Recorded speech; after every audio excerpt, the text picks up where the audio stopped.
ఇది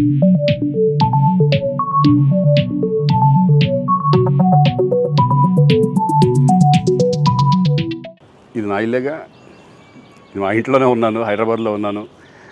సో నేను విన్నాను పొద్దున్నుంచి, నాకు ఫోన్లు రావడం జరిగింది. నేను కూడా వీడియో క్లిప్ చూశాను. మన మీడియా మిత్రులు చాలామంది నన్ను అడిగి క్లారిఫై చేసుకున్నారు. వాళ్ళ దాంట్లో రాలేదు నాకు తెలిసి. చాలా ఇట్లా శ్రీకాంత్ ఇలా బెంగళూరులో రేవ్ పార్టీకి వెళ్ళాడు, హేమ వెళ్ళింది, ఈ టైప్లో ఏవో వచ్చినాయి. నిజంగా నాకు నవ్వు వచ్చింది. ఇంట్లో వాళ్ళందరూ నవ్వుకున్నాం. ఇదేంటిది, మొన్న ఏమో విడాకులు ఇచ్చి పిచ్చేశారు నా భార్యతో, ఈరోజేమో రేవ్ పార్టీలకి వెళ్ళాడు అని వచ్చేసినాయి. కానీ ఒకటి, వాళ్ళు కొంచెం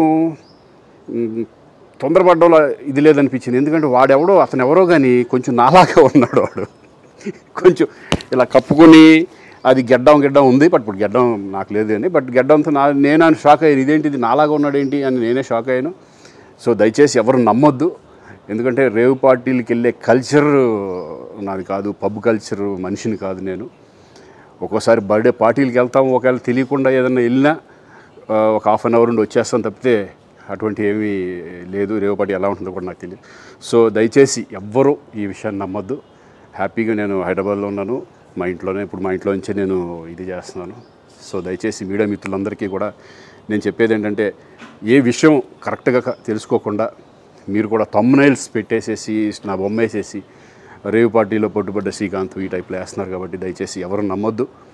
అది అతను అలాగా ఉన్నాడు అనే ఒక విషయంలో మీరు పొరపాటు పడి ఉంటారని నేను అనుకుంటున్నాను. దయచేసి అది నేను కాదు. Thank you. ఇటువంటివన్నీ కూడా నిజంగా కొంతమంది, వాళ్ళందరికీ నిజంగా థ్యాంక్స్ చెప్పుకుంటున్నాను నేను.